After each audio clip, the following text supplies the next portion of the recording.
Bem, sob uma lua que parece assim meio esquisita, uma história de obsessão fatal tá prestes a começar. O que Oscar Wilde fez foi genial, né? Ele pegou uma notinha de rodapé da Bíblia e, uau, transformou numa tragédia moderna cheia de vida, cheia de sensações. Hoje, a gente vai mergulhar de cabeça nessa peça de um ato só, onde o belo e o horripilante dançam juntos até um final, bem, um final sangrento. Vamos nessa?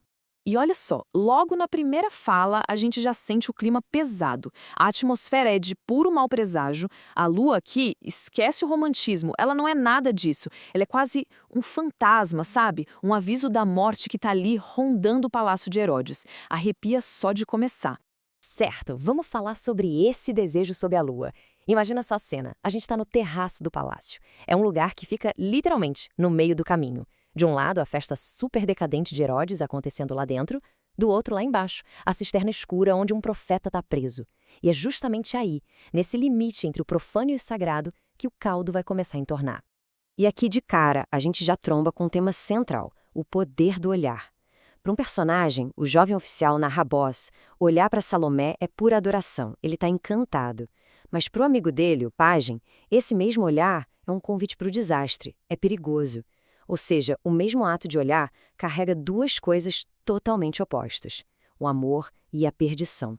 E esse terraço, pensa num lugar caótico, é um resumo do mundo da peça. Tem soldado, tem convidado, um discute religião, outro fala de superstição brutal, é uma confusão só. E aí, no meio dessa barulheira toda, uma voz sobe da cisterna. E não é só uma profecia, não. É como um julgamento divino que corta todo aquele barulho, toda aquela decadência e prepara o terreno para o que está por vir. E é aí que ela entra em cena. Salomé, fugindo de uma coisa para acabar obcecada por outra, infinitamente mais perigosa. É bom entender por que a Salomé aparece ali. Ela não está querendo tomar um ar, não. Ela está literalmente fugindo do olhar nojento do padrasto dela, o Herodes, e de toda aquela gente, aquele mundo material que dá nojo nela. A personagem dela no começo é toda definida por essa repulsa, por esse orgulho ferido. E olha que interessante o jeito que ela descreve a lua. Para Salomé, a lua é o ideal de pureza, uma coisa fria, intocada, talvez um reflexo do que ela acha que é ou queria ser. Mal sabe ela que essa pureza toda está com os dias contados por causa do desejo que vai nascer dentro dela mesma. E aqui a gente vê a coisa desandar passo a passo. Primeiro, ela ouve a voz e fica hipnotizada. Depois, ela simplesmente ignora as regras e exige ver o profeta. Como não consegue, ela parte para manipulação e usa todo o seu poder de sedução em cima do Narrabos para conseguir o que quer. É uma manipulação fria, calculista, que vai levar, sem desvio nenhum, à primeira morte da peça. E aí, quando ela finalmente vê o profeta, o desejo dela simplesmente explode. Mas olha, não vamos confundir isso com o amor. É uma obsessão puramente estética. Ela não está nem aí para a mensagem espiritual dele. Ela cobiça a beleza física dele como se ele fosse um objeto, uma obra de arte. O corpo, o cabelo e principalmente a boca. E tá aí a primeira consequência fatal. O Narrabath, aquele que desobedeceu ordem só por um sorriso dela, não aguenta o tranco de vê-la desejando outro homem daquele jeito.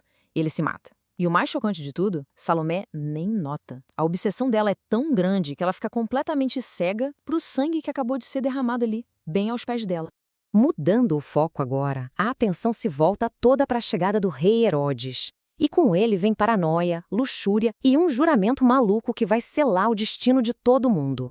A entrada de Herodes em cena já é marcada por um monte de mau agouro. Para começar, ele escorrega no sangue do rapaz que acabou de se matar. Depois, ele começa a ouvir um som estranho, como de asas gigantes batendo no ar. E a lua, aquela mesma lua que a Salomé achava pura, para ele parece uma mulher louca. A cabeça dele, toda instável, já está refletindo o caos que vem pela frente. E aí, completamente cego de desejo, ele faz o juramento que vai ser o gatilho da tragédia. Ele simplesmente promete qualquer coisa que ela quiser, até metade do reino dele, em troca de uma única dança.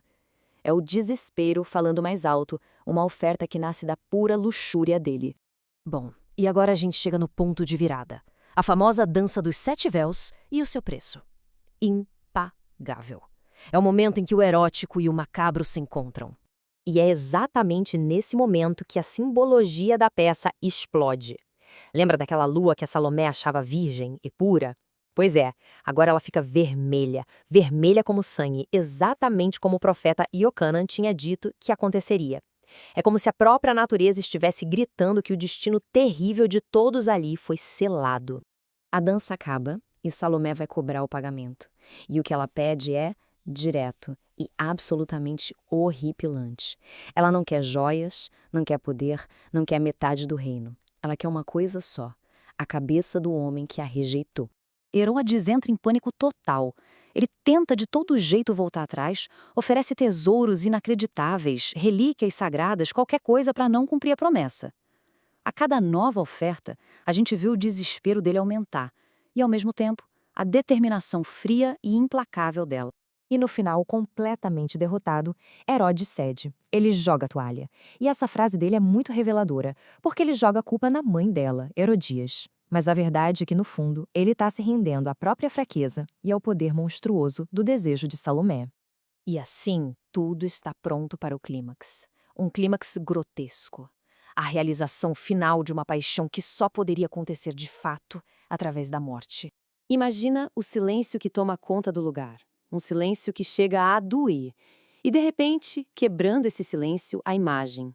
Não é um soldado. É só o braço do carrasco saindo da escuridão da cisterna e oferecendo a cabeça do profeta numa bandeja.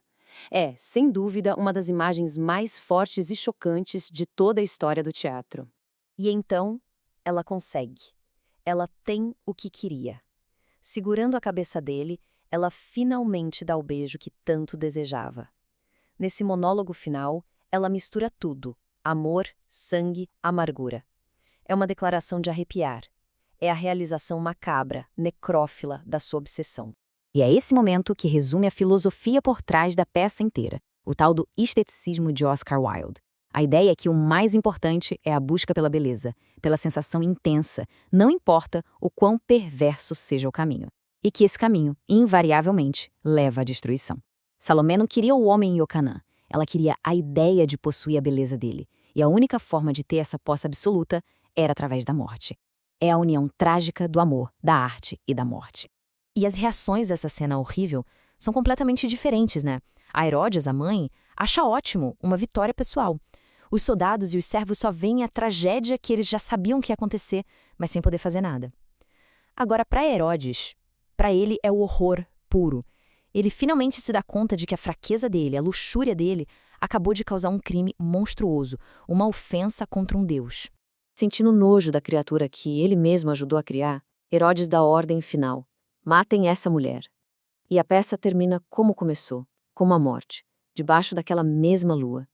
E o que fica pra gente é a pergunta provocadora da própria Salomé, uma pergunta que reflete toda a filosofia de Wilde de buscar a intensidade a qualquer preço. Afinal, o mistério do amor é mesmo maior que o mistério da morte? A peça não dá a resposta. Ela nos deixa aqui, no escuro, pensando sobre qual é o verdadeiro preço da beleza.